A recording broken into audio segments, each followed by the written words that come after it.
I think from the African American perspective, or black, or however you want to phrase whatever the common term is in your community for that, our history with doctors has not always been good. And so from generation to generation, there's a skepticism passed down, the Tuskegee experiments and all of that kind of stuff. How do we begin to rebuild trust? Because you can prescribe all day long and you can talk all day long, but if I don't trust you, and I'm getting on social media all of these other theories. There's all these different theories that contradict each other being fed to us perpetually, on and on and on. How in all the noise of what is right and wrong do we differentiate and understand what can be trusted? Well, I think you mentioned the Tuskegee experiments. My wife's grandfather was a part of those gentlemen that were experimented on. We have Henrietta Lackey, the HeLa cell. I think Oprah produced a story about her.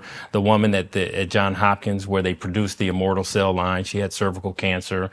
They never told her what she had.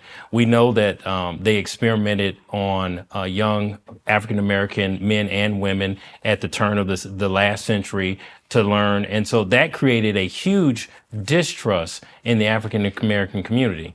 I argue with my patients a lot because they come in and they tell me, Dr. Google said this, Dr. Google said that. Yeah. And I remind them that, that's different than a double-blinded, retrospective, peer-reviewed journal where a bunch of experts have gotten together and debated, the safety and the efficacy of a drug. Right. So I think that it is up to us. We need to educate more people like us, right, that connect to us. Right. It could be 2:00 in the morning. You got a surgeon you can call. Right. You have a primary care physician you can call. Right. And I think, again, it goes back to empathy and connection. I think we have to have those connections. I think we need them now more than ever. Right.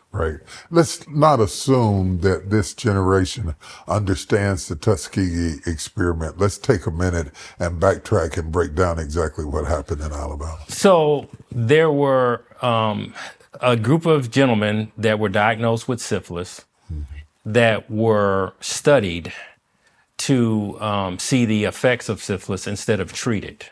And it was intentional.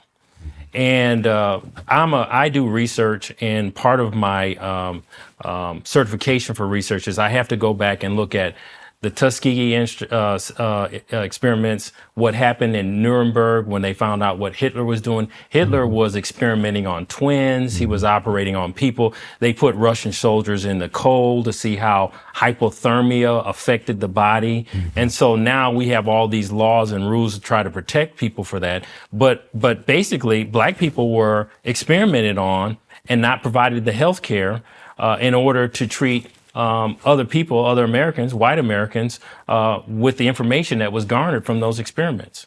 I think, we're eradicating our history and altering our history to only show the best parts of us. But you actually learn more through your mistakes than you do through your successes.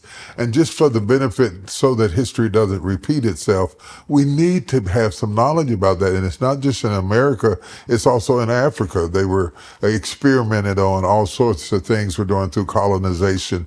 A lot of people have been used, as you talked about Hitler and all of the experiments that were done on various groups of people.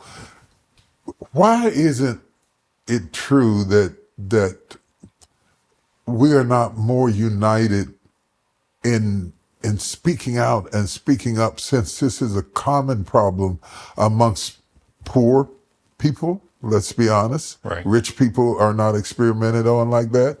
Why are we not more united in connecting with one another and pushing back and saying no? Because right now, it's not even a fight between humanity and science.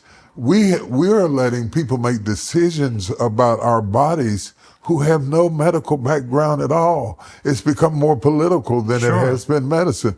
Why are we not speaking up and speaking out about it? Well, one of the things I was reflecting on this coming in, isolation is a terrible thing. To be isolated, to be ostracized, to experience loneliness. You know, even the divine Godhead, there is Father, Son, and Holy Spirit. They are in community. The only thing that shook Jesus was when he knew that he was about to be separated from the Father. That broke him in the garden. Everything else he could handle. Death, he knocked it out. Disease, he knocked it out. But in those hours where he knew that he was going to be separated from the Father, he took 3 men with him and he said, could you not watch for 1 hour? And then when he hung on that cross, he said, Eli, Eli, lama sabachthani, why have you forsaken me? I think the isolation that we experience in our community has been extremely detrimental. We don't know who to talk to. We don't know who to trust.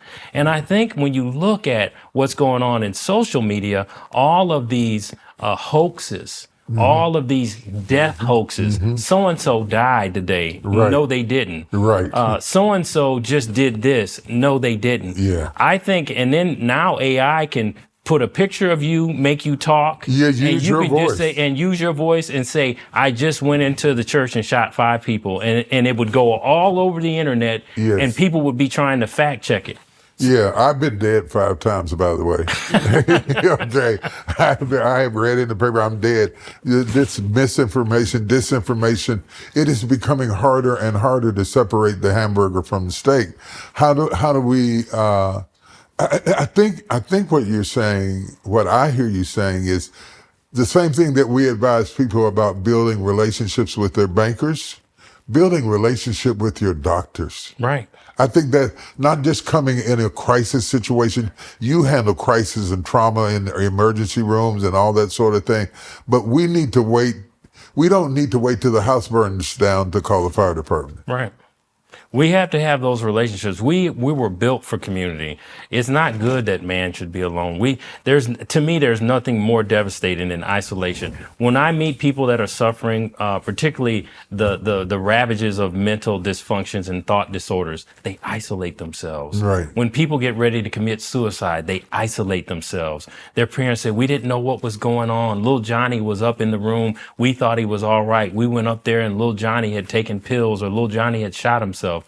I do think that, we have to build from the family. And you and I could have another podcast just talking about the disintegration of the black family, the incarceration of black men, the emasculation of black men. We hear a lot of talk about our sisters, and my wife always reminds me of a quote that says that black women were the mules of the earth. She quotes a famous author, but I do think that these things are telling a story of a community that has been fragmented. Right. It's been fragmented. Right. It goes all the way back to slavery.